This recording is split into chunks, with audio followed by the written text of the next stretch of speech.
everybody? TK here. Got a good buddy of mine, Craig Morganson. He's giving me a ride in his Corvette Grandsport 96. Beautiful car. My first time ever riding in one. And then we got a C701 out here.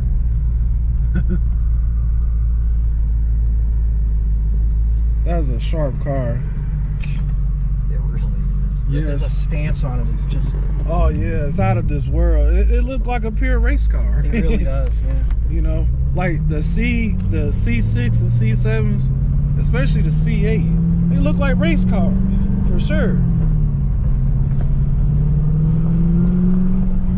This engine's pretty smooth. Yeah, it is. And I like how, you know, you can rev them to what, I think this one was $6 grand. What's that? The RPM, like the red line. The red line in this car is, I think, 6,300. Okay, so like that. Yeah, a little over $6 grand. Okay. I know the LT1s is like 5,000 or 5,500. They're about, I think LT1 is 5,700. Honestly, it's been so long since I've thought about it. Yeah. Holes on the top end when you stay in it a little bit. Yeah. It's fun. It's fun, and you know, knock on wood, this car has been, I've had this thing for 18 years. Ultra reliable. Yo, never any problems. Even like with the Octaspark, you never had any issues with it? Never had OptiSpark problems. Oh wow. They changed the design that in 95 and 96 it like has a little vent. Yeah. So it's kind of to prevent like you know, if the water pump starts leaking, you have a better shot of it, you know, not getting in there and tearing it up. Yeah, yeah. But no problems whatsoever. This thing has been great. I heard like the earlier Octasparks, they have problems like where like water moisture gets inside, or like you said, the water pump. Well, the way they designed the motor, I know it's just what they had to do, but the water pump is located directly above the distributor. Oh, that's true. The right. And that's kind of a poor way how they set it up. But they learned over the years how to update. They did. Yeah. That's what they did. Oh yeah. Oh wow. Lost some traction. Yep. Tires are cold. Yeah. Woo! LT4 pulls.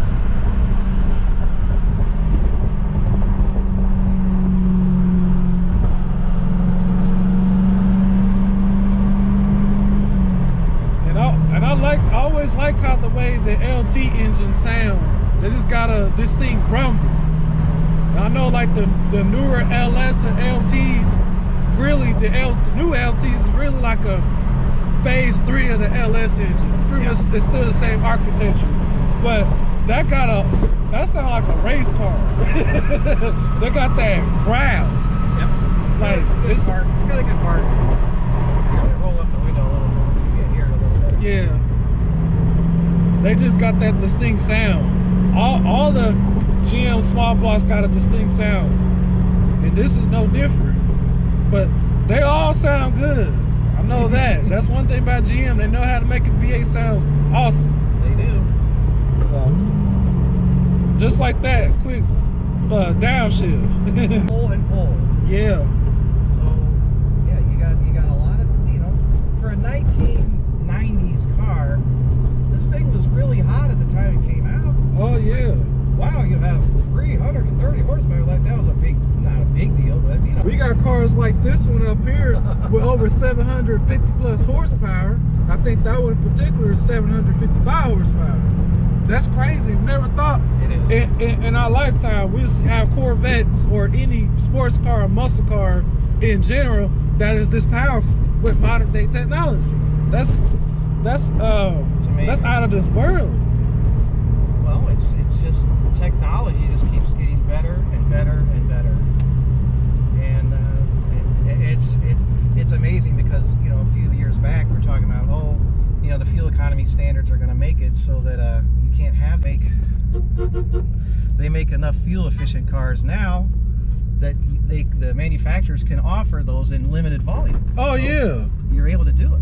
Yep, and in today's world, it's no different, you know. That's exactly what they're doing right now. Exactly.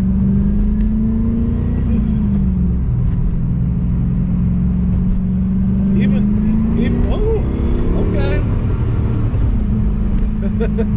This car is a buddy of mine. I don't know if you know him. His name Micah Dean. No, it's in Polo Green. And I'll tell you what, that car rips with 300 horsepower. Yeah.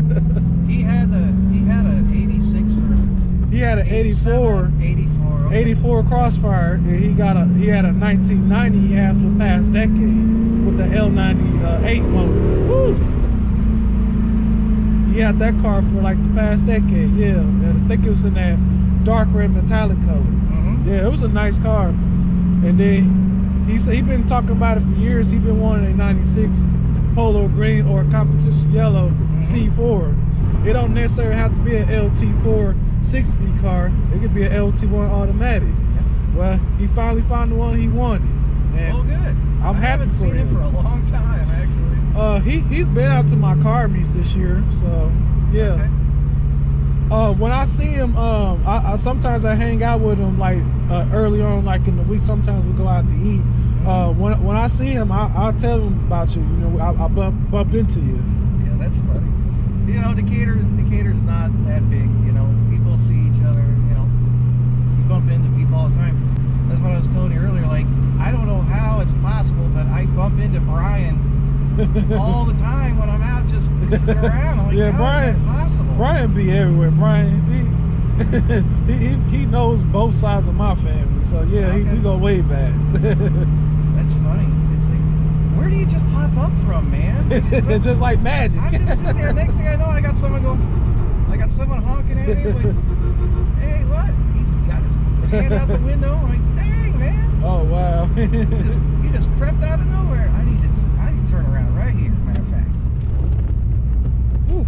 I don't want to keep you on too long.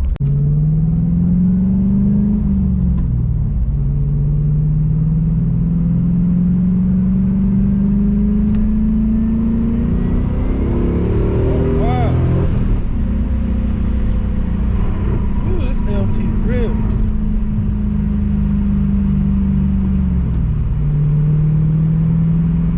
Yeah, this car is stock other than the exhaust I put on it. Yeah, I want to expect that, you know, typically when I see these Grandsports, they pretty much remain stock, which ain't nothing wrong with that. Most of them. I met a guy,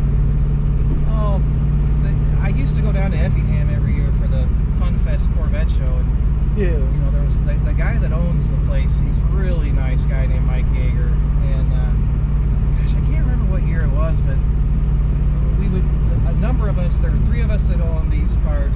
We went down there on what was it, on a Friday.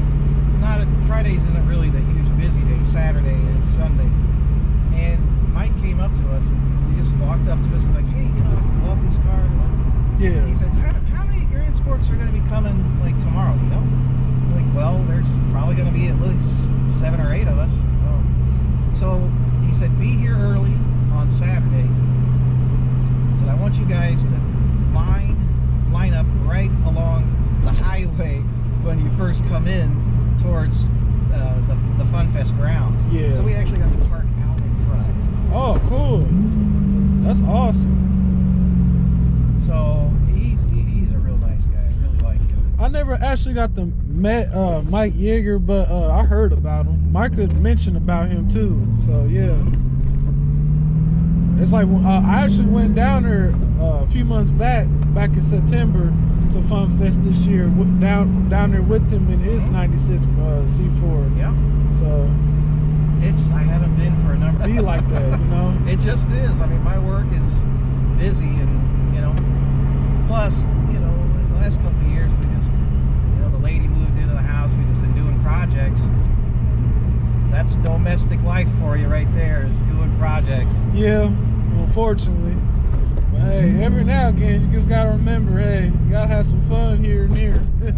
Especially, you have this beautiful car right here. I mean, I don't think it gets any better than that. You know, we only live once. That's true. So, well, the first couple of years I had this car, I bought it in 2003. Sorry, 2003. It had 20,000 miles on it. I drove this thing anytime I could, just for whatever, you know. I just came up with excuses to drive it. You know, just came up with excuses. Went out to Carlisle, Pennsylvania for the 10-year anniversary of Grandsports. That was a lot of fun. Oh, cool. Carlisle, I heard about that. It was awesome. Yeah, I heard about that event that goes down in Pennsylvania. Check it out for myself. It's pretty cool. And it's a nice road trip. It's a really scenic drive. Go through all the big hills of Pennsylvania, and it's a lot of trees and whatnot. It's a pretty good drive. Yeah.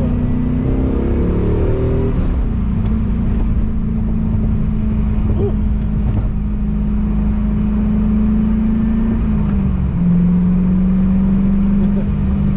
Yeah, this car definitely got some power. It's fun. It's a lot of fun because, you know, even if you're not speeding or anything, which I'm getting older, I don't care about, you know, going too fast. Yeah. You know, it's not a big deal to me, but just leaving it here and just listening to it sing along is fun. And it makes the right noises. Like it's a good sounding engine in general. I like it.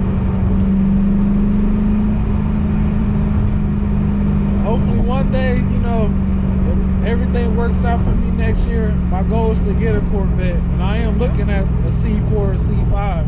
Well, these are fun because, number one, they're affordable. Number two, I love the cockpit of the C4, the 4th generation car. Yeah. It's nice and it keeps you all these things handle really well.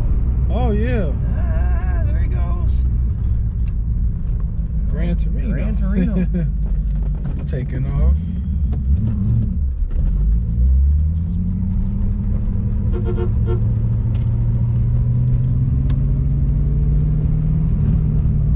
But Craig, hey, I appreciate it. Yeah, I appreciate you giving me a ride in your C4 Grandsport. I really do. You betcha. Well, YouTube, thank you for watching the video. Like, share, subscribe. Y'all take it easy until next time.